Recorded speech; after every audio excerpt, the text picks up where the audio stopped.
So tell me, when did you get interested in cannabis and how did you start due diligencing an industry that was largely illegal? But about 8 years ago, in May of 2010, I was sitting in an office in San Francisco when a technology company from the medical cannabis space in California came into my office. And I was intrigued. I was looking for my next opportunity, my next venture, and started researching the industry, researching it in California, Oregon, Washington, Colorado, British Columbia, Jamaica, Israel, Spain, anywhere around the world where there's some form of legal cannabis, talking to cultivators and processors, retailers, and patients and physicians and pharmacists to understand the state of the industry back in 2010.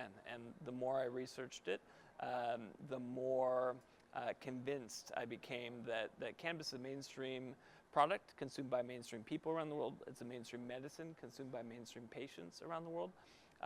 That was our first point that was really important to us. The second thing we saw was there tended to be this myopic view that cannabis legalization was specific to Colorado or California or Canada or North America, but we truly believe that we're in the midst of a global paradigm shift. And then thirdly, we believe that in the cannabis industry, just like any other industry, trusted brands with a multinational supply chain will be the companies that win with patients and consumers and regulators around the world. And so it's a mainstream product in your eyes. When did it become mainstream for investors? Well, I would hope to say that today was a huge milestone in terms of the paradigm shift that is taking place globally. We started talking to blue chip mutual funds, long only mutual funds, a year ago that are U.S. based.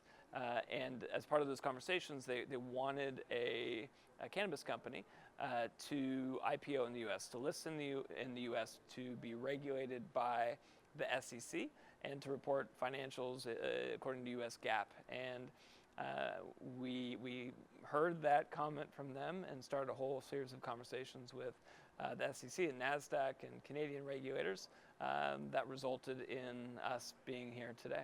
And there's many mainstream investors now who are interested in it, but there aren't a ton of listed companies that are available to them. Is there a lot of money looking to be placed in marijuana right now? One of the things I'm particularly proud of is that 70% of our investors today came from the US, about 18% came from Canada, and 12% were international. So when we were out marketing this to institutional investors, we really took a global view.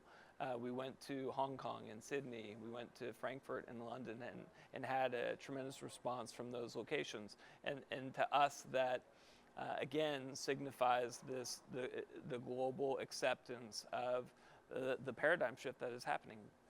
Medical cannabis legalization is happening in country after country around the world. And so there was tremendous demand from investors, not only in the US, but globally, for a Nasdaq IPO.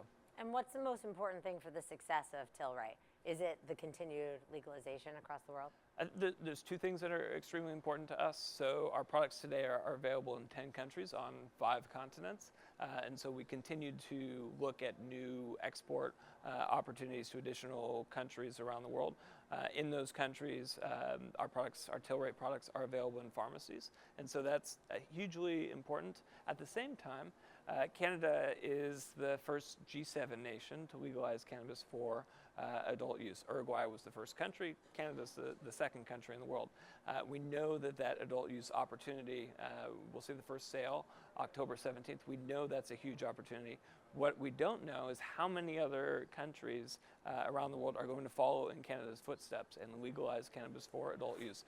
Obviously, a number of U.S. states have done so, but we expect other countries in the world to legalize adult use at some point in the coming years. And what are you going to use the money from the IPO for?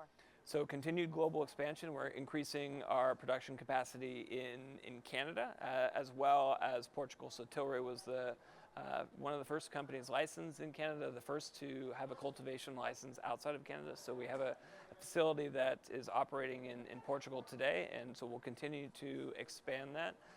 A lot of the products that we produce in Portugal are for the EU. We ship a lot of products today from Canada to Germany, and so Portugal's a lot closer. And so we expect other EU countries to follow Germany's lead in terms of the legalization of medical cannabis.